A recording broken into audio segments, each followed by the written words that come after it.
Alright folks, as you know, I did purchase a Savage Model 64 over Black Friday, even though I was expecting not to buy anything on Black Friday.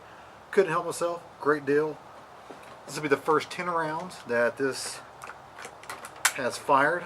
I've not loaded a magazine before, I've not run anything through it. The only thing, I've cleaned it, took it apart, cleaned it, ran a bore snake through it. Now we're at the range. Watch it jam.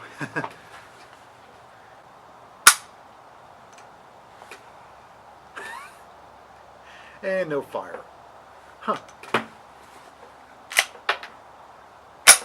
Try it again. I'm using Federal bulk. There we go.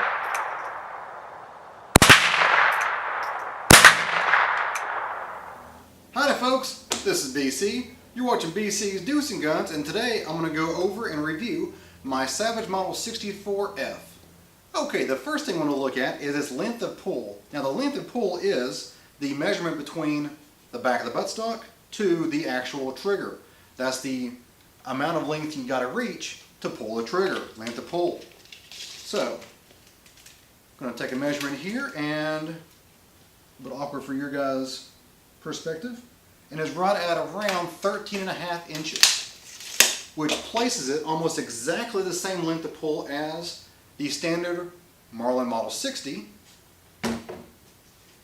It is a longer length of pull than the standard Ruger 1022, and it is a shorter length of pull than your standard Remington 597. And to further compare this to the competitors, I'm going to go ahead and weigh it, and it comes in at 5¼ pounds, which is right in line with all the other full-size 22 semi-automatic rifles. 5¼ pounds is very, very normal. Now, one thing that I do like about this is that it actually has, this is the bore, one of my bore lights, and it's got a magnet on the end, and it has actually a steel receiver, something that pretty much no other modern day semi-automatic 22 rifle has. 1022. Known for its reliability and effortlessly going through tens of thousands of rounds, yet the receiver is some sort of zinc aluminum alloy, not steel. Remington 597, kind of the new kid on the block here. Again, no steel in this receiver either. Marlin Model 60, again, does not stick to it. It will stick to the barrel, but it will not stick to the actual receiver because the receiver again is some sort of zinc aluminum alloy. Even the good old Henry lever action rifle is actually a zinc alloy of some sort.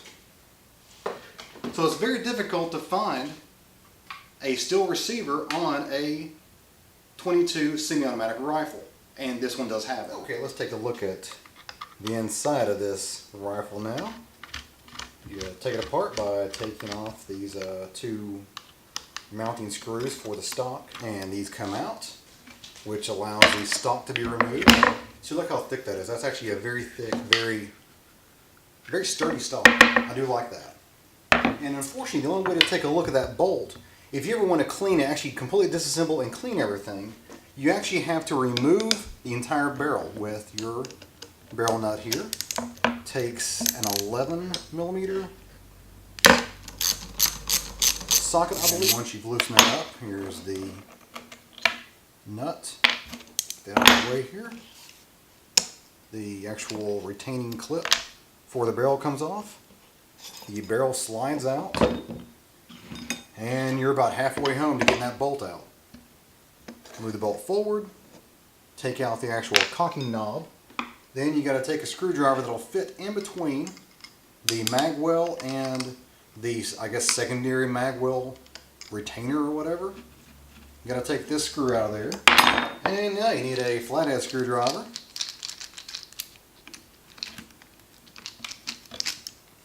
Loosen that up, and then you're good to go. And there is your bolt, and that's the whole mechanism right there. Let me show you. There is the firing pin up on top. Here's the actual hammer. When you've cocked the rifle, the hammer stays back here, and when you pull the trigger, it releases. And there's your firing pin right there coming forward. Interesting.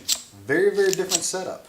One of the reasons why I kind of want to own it, just because it was a different concept. Alrighty, well that's the ins and outs of this rifle.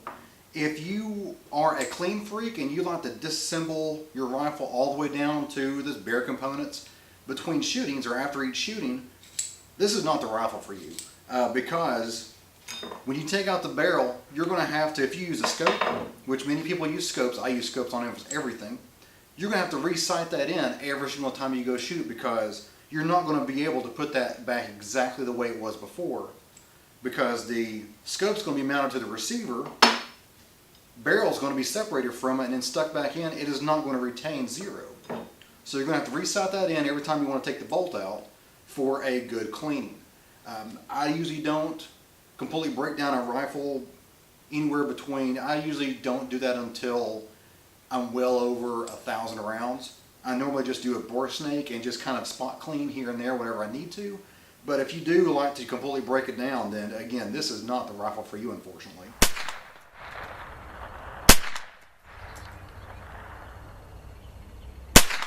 And as you saw from that shooting, the Savage Model 64 lacks quite a bit in its accuracy department. I'm not declaring that I am a sharpshooter by any means, but I'm definitely a better shot than a 6-inch group at 50 yards.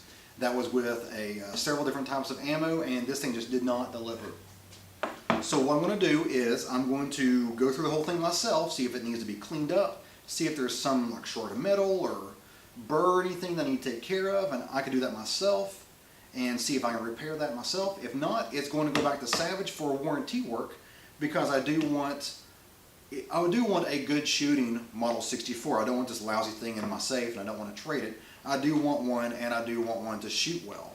So either I'm going to fix it or Savage is going to fix it, and I'm going to put a video right here. This is a video playing. This will be basically a holding spot for when I have the second part of my story here, which is what I had to do to get a Savage Model 64 to shoot straight.